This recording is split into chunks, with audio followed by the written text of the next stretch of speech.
उसे सिंगापुर में नौकरी करते 3 साल हो गए थे। उसकी शादी नहीं हुई थी। हम पति पत्नी चाहते थे कि कोई ढंग की लड़की मिलेगी तो उसकी शादी कर देंगे। पिछले साल मोहन से 3 साल छोटी बेटी रीना की शादी की थी। आज वह एक बड़ी स्कूल में अध्यापन का काम कर रही है और अपने काम से खुश है। इस समारोह में मैंने कुछ खास लोगों को ही बुलाया था। आयोजन खत्म होने के बाद मेरी एक ममेरी ननद ने एक रिश्ते का जिक्र किया। लड़की सिंगापुर में नौकरी करती है, वह बोली। सुनकर अच्छा लगा। मोहन भी वहीं सेटल था। दोनों साथ काम करेंगे तो घर गृहस्थी का आर्थिक बोझ आसानी से उठा सकेंगे। ननद ने लड़की का फोटो मोबाइल के जरिए दिखाया। लड़की सुंदर थी। समारोह से निवृत्त होने के बाद मैंने मौका देखकर एक दिन अपनी ननद से संपर्क किया। लड़की की माँ ही सब कुछ है। सुनकर मुझे अफसोस हुआ। पिता को हुआ क्या था, मैंने सवाल किया। अरे वह नहीं जो आप समझ रही हैं। उसकी माँ तलाकशुदा है। सुनकर मुझे मायूसी हुई। उससे उबरी तो पूछा, आप लड़की की माँ को कब से जानती हैं? उससे आपका रिश्ता क्या है? लड़की की माँ मेरे पड़ोस में रहती है। अच्छी जान पहचान है। काफ़ी मिलनसार महिला है। यहीं एक प्राइवेट बैंक में नौकरी करती है। बाकी सब तो ठीक था, पर मुझे उसकी माँ का तलाकशुदा होना अच्छा नहीं लग रहा था। मैंने अपने मन की बात ननद से कही। भाभी, जमाना बदल रहा है।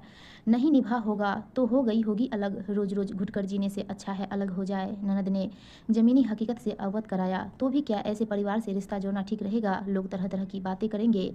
मैंने कहा, कोई कुछ नहीं कहेगा। किसके पास समय है? वैसे आप अपनी तसल्ली के लिए लड़की की माँ से हर तरीके से बात कर ले। जब संतुष्ट हो तब रिश्ते के बारे में सोचिए। सिर्फ तलाक की वजह से रिश्ता ठुकराना मेरी समझ में उचित नहीं है। ननद ने दो टूक कहकर अपनी बात समाप्त कर दी।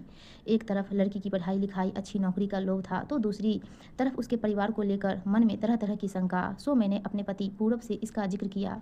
हर सिक्के के दो पहलू होते हैं। जरूरी नहीं कि जैसा तुम सोचती हो वैसा ही हो। तलाक लेने का मतलब यह नहीं कि उस महिला का चरित्र संदिग्ध हो गया। तमाम ऐसे पुरुष हैं जिनकी नज़रों में औरतों की कोई अहमियत नहीं होती। वे अपनी तरह से जीना पसंद करते हैं। शराब पीना, पर स्त्री संबंध, मारना पीटना, ऐसी तमाम हरकतें हैं जो अपनी बीवी के साथ करते हैं। ज़्यादातर महिलाएं इसे अपनी नियति मानकर स्वीकार कर लेती हैं। वहीं कुछ के लिए तलाक ही सही विकल्प होता है।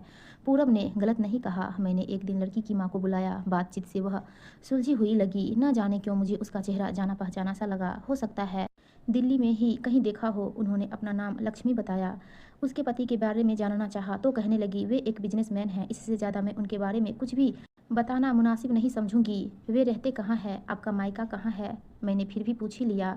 जी, मैं उदयपुर की रहने वाली हूँ। मेरे एक्स पति भी वहीं रहते हैं। अब तो मुझे पूरा भरोसा हो गया कि यह वही महिला है जिसके बारे में मैं सोच रही थी। फिर भी तसल्ली के लिए सब कुछ उसी से पूछना मुनासिब होगा। पर क्या अभी उचित होगा? मुझे लगा नहीं। जब तक शादी के लिए सबकी राय एक नहीं बनती तब तक लक्ष्मी के अतीत को कुरेदना उचित नहीं होगा। मैंने दूसरी बात छेड़ी। क्या वे अपनी बेटी से मिलने आते हैं? मेरे इस सवाल पर वह किंचित भरे मन से बोली, नहीं। मुझे आश्चर्य हुआ। कैसा पति है जिसे अपनी बेटी से लगाव नहीं? चाय पीने के बाद मैंने कहा, मुझे आपकी बेटी पसंद है। रही शादी की बात तो मैं इसके बारे में अपने पति और बेटे से बात करूंगी। बिना उनकी रजामंदी के मैं कोई निर्णय नहीं लेना चाहूंगी। वह खुश हो गई। उसके जाने के बाद मैं 35 साल पुरानी उस घटना पर गौर करने लगी जो मेरे सामने फिर से जीवित हो उठी। बात उन दिनों की थी जब मैं उदयपुर के एक मोहल्ले में बतौर किराएदार रहती थी। मेरी उम्र यही कोई 20 साल की होगी। मेरे हिसाब से लक्ष्मी भी इसी के आसपास थी। तब मैं कुंवारी थी और मेरी शादी की बातचीत चल रही थी। एक रोज मैं अपने मकान के एक ओर लगे नल से पानी भर रही थी। तभी एक सुंदर सी महिला तेजी से निकलकर आंगन में आई। वह हड़बड़ाई हुई थी और उसने छत की सीढ़ियों का रास्ता पूछा। मैंने एक नज़र उस पर डाली, फिर सीढ़ी की ओर इशारा किया। वह लगभग भागती हुई सीढ़ियों पर चढ़ी, फिर लापता हो गई। बाद में पता चला कि वह साथ वाले दूसरे मकान की छत पर उतरी, फिर नीचे जाने वाली सीढ़ियों के बीच से पिछवाड़े से निकलकर कहीं चली गई। उसके जाने के बाद उसकी चर्चा जोर पकड़ने लगी। जिन किराएदारों ने यह नज़ारा देखा उनके लिए यह जिज्ञासा उसके बारे में जानने को उत्सुक थी। कौन है? कहाँ से आई? भागने की वजह क्या थी? दरअसल हम जिस मकान में रहते थे वह काफ़ी बड़ा था। मकान के बीच में आंगन था। आंगन सभी किराएदारों के बीच का साझा रास्ता था जिससे होकर हम सब बाहर या छत पर जाते थे। सबके घर का बरामदा आंगन से ही खुलता था, सिर्फ उस मकान को छोड़कर जिसका सिर्फ एक दरवाज़ा आंगन से जुड़ा था, जिससे निकलकर वह महिला आंगन में आई।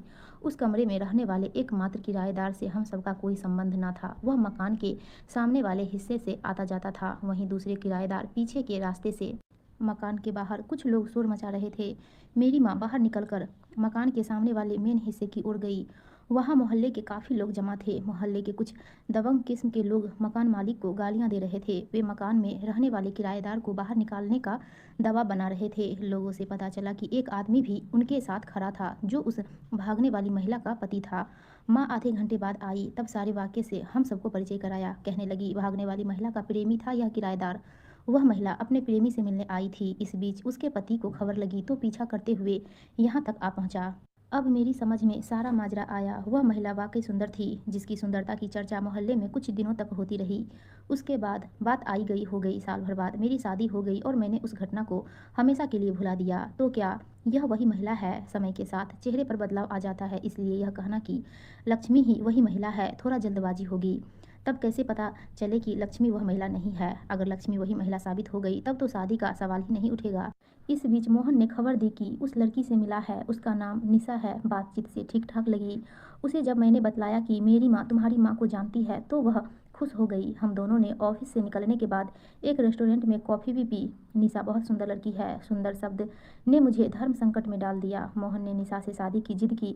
तब क्या करूंगी? तलाक तक तो ठीक था, पर जब बात चरित्र पर आएगी तब क्या होगा? मुझे अपने आप पर अफसोस होने लगा कि क्यों इस मामले में जल्दबाजी दिखलाई। न मोहन को लड़की की फोटो और पता बतलाती, न ही वह एक कदम आगे बढ़ाता। मैंने पूरब से कहा तो वे बड़े निश्चिंत भाव से बोले, इसके लिए ज़्यादा चिंता करने की जरूरत नहीं है। मोहन ऐसा कुछ नहीं करेगा। हाँ, तुम लड़की की माँ को बुलाकर चाहो तो अपनी शंका का समाधान कर सकती हो। मेरे हिसाब से ऐसा कुछ नहीं होगा जो अनुचित हो। माँ का अच्छा करियर है, बेटी को उच्च शिक्षा दिलवाई है, यह सब अच्छे संस्कारों से ही संभव है। मुझे पूरब की बात जंची। मौका देखकर लक्ष्मी को दोबारा बुलवाया। क्या मैं आपकी निजी जिंदगी के बारे में जान सकती हूँ? पहले तो वह थोड़ा हिचकी, फिर तैयार हो गई। मेरे मन में आपको लेकर कुछ शंकाएं हैं, जिसका समाधान हो जाए तो इस रिश्ते के लिए मुझे कोई ऐतराज नहीं होगा। पूछिए। मैं भी चाहूँगी कि कहीं कोई कसर न रह जाए जिसके लिए हम दोनों को पछताना पड़े। मैंने उस घटना का जिक्र किया। कुछ क्षण के लिए वह कहीं खो गई। जब उभरी तो उसकी आंखों के दोनों कोर भीगे हुए थे। एक स्त्री होने के नाते मैं भी भावुक हो गई। मैंने सोचा था कि वक्त के साथ मेरा अतीत भी दफन हो चुका होगा, पर ऐसा हुआ नहीं। आपके रूप में फिर से जिंदा हो गया। यह सच है कि मैं वही अभागिन स्त्री हूँ जिसके बारे में आप जानती हैं। वह मेरा प्रेमी था, पर यह सच नहीं था कि मैं शादी के बाद भी उससे मिलती थी। उस दिन उससे मिलने की सिर्फ यही वजह थी कि उसके पास हमारे साथ बिताए कुछ पलों की तस्वीरें थी, जिन्हें मैंने लेने का प्रयास किया। पता नहीं कैसे मेरे पति ने मुझे रिक्शे से अकेले जाते हुए देख लिया। उन्होंने मेरा पीछा किया और वे वहां तक आ पहुंचे। उसके बाद जो हुआ वह तो आपको पता ही है। उसने कहना जारी रखा। शादी के 3 साल किसी तरह से गुजरे। निशा उन्हीं की बेटी थी, मगर उन्होंने कभी भी उसे नहीं स्वीकारा। वे बार बार यही कहते कि यह मेरी बेटी नहीं है। अंततः जब उनकी आदतों में कोई बदलाव नहीं आया तो एक दिन आजीज आकर मैंने कहा, क्या स्त्री का प्रेम करना गुनाह है? शादी के पहले आपने भी किया होगा। आपका प्रेम क्षम्य, वही मेरा प्रेम। वे विचार सिर्फ इसलिए कि मैं एक स्त्री हूँ। तुम्हारी वजह से आज भी मैं सामाजिक रुसवाइयों से मुक्त नहीं हो पाया।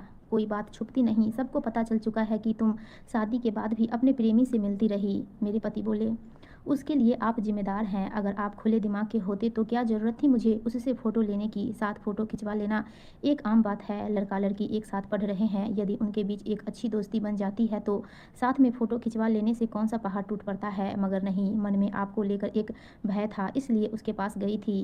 आपने तो सोचा कि मैं उसके पास प्रेमालाप करने जा रही हूँ। कौन देख रहा है कि अंदर तुम क्या कर रही हो?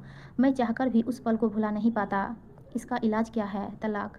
यही उनका निर्णय था। मैंने भी इसे बेहतर फैसला समझा। तब से आज तक मैंने कभी पीछे मुड़कर नहीं देखा। दूसरी शादी का ख्याल नहीं आया। पता नहीं क्यों मेरा मन नहीं हुआ। सोचा एक लड़की है, उसे ही अपने जीवन का मकसद बनवाऊंगी, उसे अच्छी परवरिश दूंगी, शिक्षा दूंगी। कल को आपकी बेटी भी आपके पद चिन्हों पर चले। तब मैंने कौन सा गलत रास्ता चुना था? प्रेम किया जो किन्हीं कारणों से शादी में तब्दील न हो सका। इसमें बुरा क्या है? जरूरी नहीं कि आप जिससे प्रेम करते हैं उससे विवाह भी हो। मेरी गलती यह थी कि अपने प्रेमी से संपर्क करके उससे अपने अतीत मांगा, जो मेरे पति के शक का कारण बना। इसमें मैं अपने पति को दोष नहीं दूंगी, बल्कि मुझ में आत्मविश्वास की कमी थी। न जाती उसके पास, जो होता देखा जाता। कल यदि मेरे पति को मेरे प्रेमी से पता चलता कि मैं उससे प्रेम करती थी तो मैं निडर होकर कहती, हाँ करती थी। और हाँ, आप यह मत समझिएगा कि मेरी बेटी नहीं जानती है। मैंने उसे सब बता दिया है, जमाने की ऊंच नीच भी समझा दी है। मुझे उस पर पूरा भरोसा है कि वह ऐसा कोई काम नहीं करेगी जिसके लिए उसे बाद में पछताना पड़े। उसमें मुझे लेकर कोई हीन भावना नहीं है। लक्ष्मी की बातों से लगा कि वह बेकसूर स्त्री थी। वह उठकर जाने लगी। मैंने उसे दरवाजे तक छोड़ा। इतना सब कुछ कहने सुनने के बाद उसके चेहरे पर कहीं भी अपराध बोध के सिकन न थे। यह मुझे अच्छा लगा। 1 महीना गुजर गया। मैंने इस शादी के बारे में सोचना छोड़ दिया था। एक दिन मोहन का फ़ोन आया, माँ मुझे निशा पसंद है, मैं उसी से शादी करना चाहता हूँ। सुनकर मुझे तीव्र आघात लगा। उस समय तो कुछ नहीं बोली, मगर जब रात को पूरब ऑफिस से आए तो मोहन की पसंदगी के बारे में जिक्र किया। दिक्कत क्या है? लड़की उच्च शिक्षा प्राप्त है, अच्छी नौकरी में है। मुझे तो उसमें कुछ खराबी नज़र नहीं आ रही।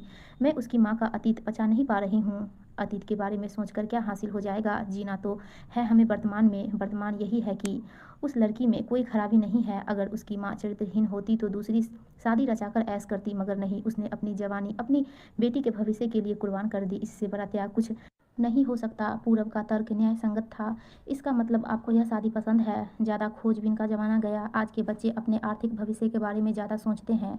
मोहन ने उसकी शक्ल नहीं बल्कि अपना आर्थिक भविष्य देखा होगा। आज के बच्चे भावनाओं में नहीं बहते। ऐसा ही लड़की ने भी सोचा होगा। बच्चों के आगे हम कहाँ टिकते हैं? कल को बेटे बहू को लगेगा कि हम बेकार हैं, तब क्या होगा? यह तुम क्या सोचने लगी? मैं गलत नहीं सोच रही। आप ही तो कह रहे हैं कि आज के बच्चे भावनाओं में नहीं बहते। न भावना रहेगी, न वे हमें पूछेंगे, कहकर मैं निराशा में डूब गई। उसकी चिंता मत करो, कल की कौन जानता है। और हाँ, लक्ष्मी के अतीत का जिक्र कभी भी मोहन के सामने मत करना। मैंने भी मन बना लिया कि ऐसा ही होगा। पूरब ने कुछ सोचकर ऐसा कहा होगा। बच्चों की खुशी में ही अपनी खुशी है। सो लक्ष्मी को फ़ोन करके बुलाया। वह भागी भागी आई। जैसे ही मैंने शादी की रजामंदी की खबर दी, उसकी आंखों से खुशी के आंसू बह निकले। मेरा हाथ अपने हाथ में लेती हुई बोली, आपने मेरी बेटी का हाथ थामकर मुझे एक बड़ी चिंता से उबार दिया। मुझे पूरा विश्वास है कि मेरी निशा यहाँ सुखी रहेगी। मैंने लक्ष्मी को गले से लगा लिया।